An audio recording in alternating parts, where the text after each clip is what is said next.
Donald Trump is desperate to snatch victory from the jaws of defeat. I won the election. Multiple sources called this election differently. But his baseless claims about voter fraud are largely being thrown out by the courts and challenged by his own intelligence experts. There is no evidence that any voting system deleted or lost votes, changed votes, or was in any way compromised. That statement from Cybersecurity Director Chris Krebs resulted in a swift firing from the fact-averse president. He's not even trying to tiptoe around the fact that he is firing this official because he is contradicting the president's baseless conspiracy theories. Members of Trump's own party are continuing to soft-pedal their criticisms, but even his most loyal enablers are hinting that it's time the Don accepts the results. The president is contesting the election, and I would urge him to give intel briefings to Joe Biden.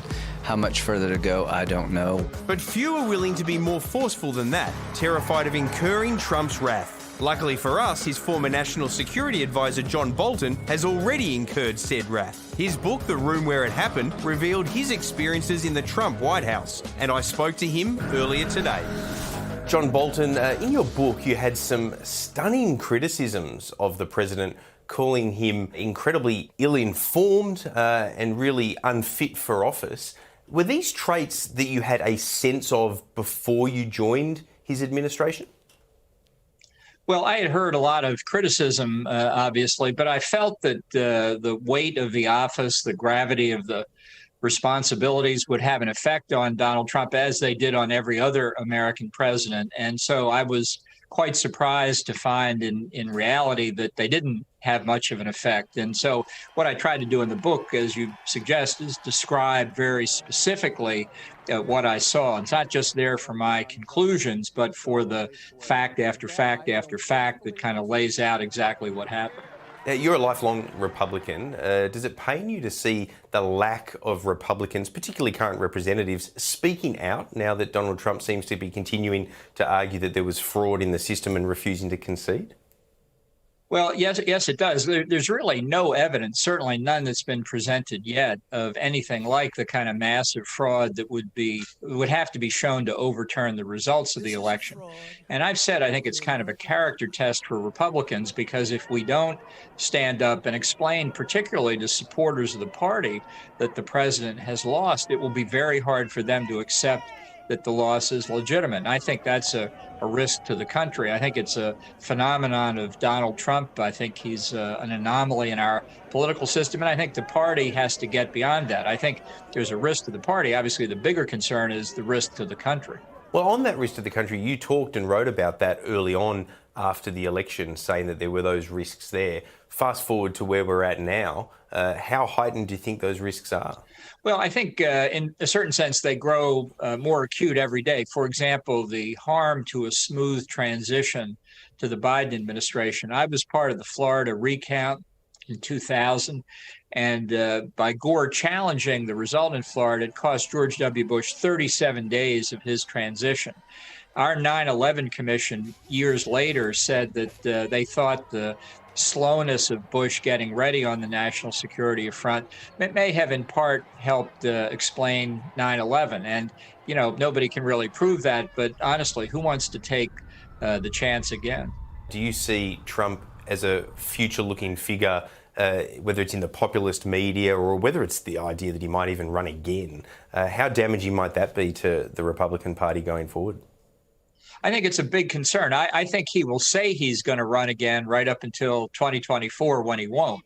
But he clearly wants to play a role. I think we're going to have a big conversation within the party about how to limit that role. He will not go quietly. He will not go graciously, that's for sure. But I think people need to understand when it gets to be noon on January the 20th and Joe Biden takes the oath of office, the dynamic changes dramatically. Trump will get into a helicopter on Capitol Hill and away he'll go. It will never be the same for him again. On China, I'm fascinated to get your thoughts on Australia's situation, because at the moment, China are really speaking loudly against Australia in frustration, I think, feeling that we're a bit forward-leaning with both Japan and the United States. How do you think Australia should handle both its economic relationship with China, but also the realities of our alliance situation? Yeah. Well, I think the U.S. owes a lot to Australia for alerting us to the real implications of Huawei and a number of other Chinese practices. I mean, I'm frank to say, I think Australia was out ahead of the rest of us. But China is the existential question. And I think in Asia and the Pacific, South Asia, people see the Chinese threat. We're behind. The Chinese are following a long-term strategy. We don't have one yet. We're not good at long-term strategy. But we need to develop one, and we need friends and allies to develop it with. Ambassador Bolton, I've got to ask you about the impeachment trial against Donald Trump and some of the criticism that you didn't voluntarily come forward to participate in it, given some of the stunning revelations that we contained in your book. Did you get close to putting your name forward to testify? Well, I did. I said if the Senate wanted me to testify, I would, and the Senate voted not to have witnesses. I felt in the House, where impeachment originates, that the Democrats made a key strategic mistake by making it very partisan, making it certain that in the Senate they couldn't get the two-thirds vote they needed to convict. And here was their basic mistake. They felt simply by impeaching Trump in the House, they would deter and constrain him from objectionable activities such as what he did in Ukraine.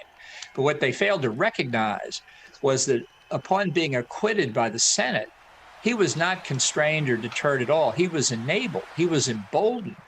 If he had gotten a second term, his behavior would have been much worse. It actually accomplished the exact opposite of what they wanted. I didn't see any reason to be part of that. John Bolton, really appreciate you talking to us. Thanks for your time. Well, thanks for having me.